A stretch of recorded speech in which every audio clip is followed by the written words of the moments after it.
Hello. Hello. Kumusta po? Kumusta po kayo mga kaibigan? Kumusta po mga kapatid? Kumusta po ating mga kababayan? Nawa, ang bawat isa ay nasa maayos na kalagayan, nasa mabuting kalusugan sa mga oras na ito. At kung meron man po na may karamdaman, may sakit, ay atin pong ipanalangin sa Panginoon mga kaibigan.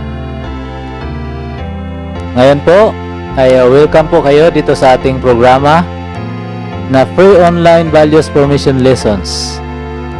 Tayo po ay magpatuloy at ito po ang inyong lingkod, Kim Di Magnaong.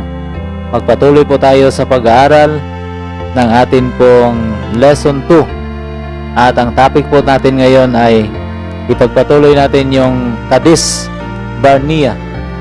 Ano po? Ito po yung nangyari doon sa mga Israelita. Ano po? Okay? So, atin pong ipanalangin na magkaroon po tayo ng mga aral na atin pong mapag-aralan galing sa salita ng Panginoon diyan na mababasa sa Banal na Biblia. At bago po tayo magpatuloy, ay kung hindi pa po kayo nakapag-subscribe sa atin pong YouTube channel na Three Angels Community Services, ay kung maaari inyo na pong i-subscribe, i-click ang subscribe, i-click ang notification bell at share. Ano po? Paki-like na rin po. Okay? So tayo po ay magpasimula sa pamagitan ng opening prayer. Mapagpala at mahabagi naming Diyos ng tanay na sa mga langit, Panginoon, amin pong pinasalamatan kayo sa inyo pong kabutihan sa bawat sa amin. Salamat po sa pag-ingat, salamat sa pag-ibig, salamat sa kapatawaran ng mga kasalanan. Ngayon po, Panginoon, amin pong patuloy na sa amin pong pagpatuloy sa pag-aaral sa mga oras na ito. Amin pong inihiling ang iyong banal na Espiritu na siyang manguna sa bawat sa amin upang makaunawa kami sa aral na inyo pong ituro sa amin. Panginoon, salamat po sa pagdig sa panalangin. Patawarin niyo po kami sa aming mga pagkakasala. Sa pangalan ni Jesus. Amen. Okay. So mga kaibigan, Kadesh Barnea. October 6 na po, 2021, Miyerkules. Kadesh Barnea. Sa atin pong Lesson 2. Ang Lesson 2 po natin ay may temang Leksyong Pangkasaysayan ni Moises. Ano po? Leksyong may pangkasaysayan ni Moises. So, ngayon po ang leksyon po ng kasaysayan sa Kadesh Barnea. Ano po? Sa Kadesh Barnea. Okay. Isang malungkot na pangyayari, mga kaibigan, ang nagmumulto sa mga unang bahagi ng aklat ng Deuteronomio, ang malungkot na pangyayari ng Kadesh Barnea. Ang nakakalungkot na kwentong ito, tulad ng nakita natin, ay nagtakda ng agarang tagpo para sa aklat ng Deuteronomio at mahalagang suriin ito ng malapitan. Basahin natin yung Bilang, chapter 14, verses 11 to 20. Kahit na nakita natin muli si Moises na sa tungkulin ng tagapamagitan, ano ang mahalaga tungkol sa kanya? Tungkol sa kanyang linya. Ano po? Linyang pangatwiran. Ano ang mahalaga tungkol sa kanyang linyang pangatwiran? Patungkol sa Panginoon. Kung bakit hindi sila dapat puksain ng Panginoon. Yan. So, basahin nga po natin. 14:11 to 20. Ito po ang sinasabi. At sinabi ng Panginoon kay Moises, hanggang kailan hahamakin ako ng bayang ito? At hanggang kailan hindi sila mananampalataya sa akin sa lahat ng mga tanda na aking ginawa sa kanila? Aking sasaktan sila ng salot at hindi ko sila pamamanahan at gagawin kita na isang bansang malaki at matibay kaysa kanila. Verse 13. At sinabi ni Moses sa Panginoon, kung gayoy, mababalitaan ng mga taga-Ehipto sapagkat isinampa mo ang bayang ito sa iyong kapangyarihan sa gitna nila. 14. At kanilang sasaysayin sa mga tumatahan sa lupaing ito. Kanilang nabalitaan na ikaw, Panginoon, ay nasa gitna ng bayang ito sapagkat ikaw, Panginoon, ay napakita ng mukhaan at ang iyong ulap ay nakatindig sa ibabaw ng mga yaon at ikaw ay nangunguna sa kanila sa isang haliging ulap sa araw at haliging apoy sa gabi. 15. Kung gayon, kung iyong papatayin nga ang bayang ito na parang isang tao, ay magsasalita nga ang mga bansang nakabalita ng iyong kabantugan sa nasasabihin. 16. Sapagkat hindi madadala ng Panginoon ang bayang ito sa lupain na kanyang isunumpa sa kanila kaya't kanyang pinatay silang lahat. 17. At ngayon, idalangin ko sa iyo na itulot mo na ang kapangyarihan ng Panginoon ay maging dakila ayon sa iyong sinalita at sinasabi. 18. Ang Panginoon ay banayad sa pagkagalit at sagana sa kaawaan na nagpapatawad ng kasamaan at ng pagsalangsang at sa anumang paraan ay hindi riing walang muwang ang mga sala na dinadalaw ang kasamaan ng mga ama sa mga anak sa ikatlo at sa ikaapat na salinlahi. 19. Ipatawad mo. Isasamo ko sa iyo ang kasamaan ng bayang ito ayon sa kalakhan ng iyong kaawaan at ayon sa iyong pagpapatawad sa bayang ito mula sa Ehipto hanggang ngayon. 20. At sinabi ng Panginoon, aking pinatawad ayon sa iyong salita. Yan. Amen. Kung isipin mga kaibigan kung ano ang sinabi ni Moses sa Diyos, kung gagawin mo ito, tingnan kung paano kalilitaw sa mga mata ng mga taga-Ehipto at iba pang mga bansa sa lugar. Malaga ang puntong ito sapagkat sa huli, lahat ng nais ng Diyos na gawin sa Israel ay hindi lamang para sa Israel. Ito rin ay para sa sangkatauhan sa kabuuan. Ayan. Ang bansang Israel ay dapat maging isang ilaw sa mundo. Isang saksi sa mga sinauna tungkol sa pag-ibig at kapangyarihan at kaligtasan na matatagpuan sa totoong Diyos at hindi sa mga walang kabuluhang Diyos-Diyusan na sinasamba ng mga taong ito. Gayun pa man, tulad ng sinabi ni Moises, kung pupuksain mo ang bayang ito, pagkatapos ano? Anong sasabihin ng mga bansa? Sapagkat hindi kayang dalhin ng Panginoon ang bayang ito sa lupain na kanyang ipinangakong ibibigay sa kanila, kaya't kanyang pinaslang sila sa ilang. Bilang 14:16. Sa madaling salita, ang nakikita natin dito ay isang temang matatagpuan sa buong Biblia. Ang ideya na ang Diyos ay luwalhatiin sa kanyang bayan, na ang kalulatian at kabutihan at pag-ibig at kapangyarihan ng Diyos ay mahayag sa kanyang iglesia, sa kanyang ginagawa sa pamamagitan ng kanyang bayan.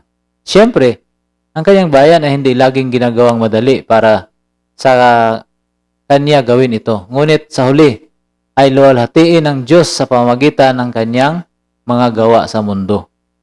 Ayan mga kaibigan, ano po? Ano daw? Ang tema po ay matatagpuan dito ay dapat luwalhatiin ang Diyos ng kanyang bayan. Yan. At ang kalulatian at kabutihan at pag-ibig at kapangyarihan ng Diyos ay mahayag sa kanyang iglesia. Yan, mahayag sa atin yung kabutihan ng Diyos. Ano po? Sa atin po, bilang mga mananampalataya ay mahayag ang kabutihan, pag-ibig, kapangyarihan ng Diyos. Yan, makikita sa atin. Ano po? At ano pa?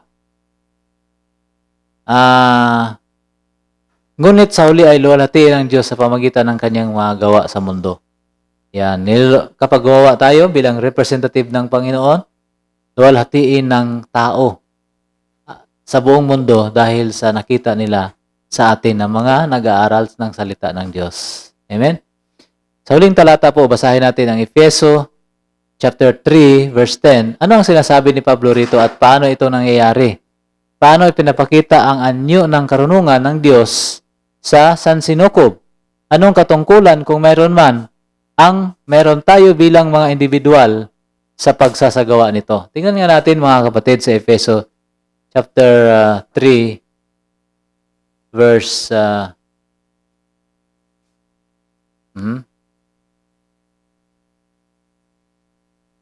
Efeso. Efeso 3. Ano ngayon? 3:10. Ano po? Chapter 3, verse 10. Sabi po dito, upang ngayon sa pamamagitan ng iglesia ay maipakilala sa mga pamunuan at sa mga kapangyarihan sa sangkalangitan at ang kapuspusan ng karunungan ng Diyos. Ano daw po? Sa pamamagitan ng iglesia ay maipakita sa mga pamunuan at sa mga kapangyarihan sa sangkalangitan ang kapuspusan ng karunungan ng Diyos. Yan. Okay. So, yun po, ano? Maipakita sa pamamagitan natin. Ano po? Sa pamamagitan ng kaanib ng church, ng iglesia. Ano po? Ang karunungan ng Diyos. Ano po? Kapuspusan ng karunungan ng Diyos. Yan. Sa mga pamunuan. Ano po? Ano? Yan. Okay, sa bilang individual.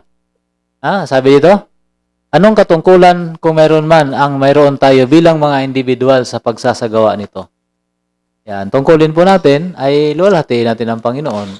Ano po? Upang ibigin natin siya, upang mag-reflect ang kanyang pag-ibig sa atin. Ano po? Okay? So, yun po ang mahalagang aral ngayon, mga kaibigan. Nakita po natin na ang pamamagitan ni Moises ay tinugunan ng Panginoon. At dahil dyan, ay nais ng Panginoon na tayo ay luwalhatiin natin siya. At mag-reflect sa atin yung kanya pong kabutihan at makita ito ng sanlibutan. Ano? Sa una, sa mga community muna natin, sa kapitbahay, at bilang grupo ay makita ito ng bayan, probinsya, buong bansa, buong mundo. Ayan. Okay?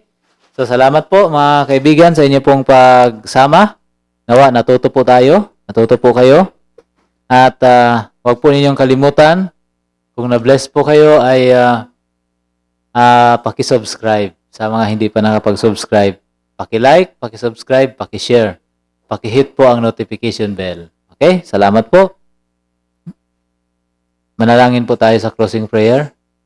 Mapagpala at mahabaging Diyos, Panginoon, muli pinasalamatan namin ang panahon na ito na kami ay natuto sa mga bagay na nais po ninyo.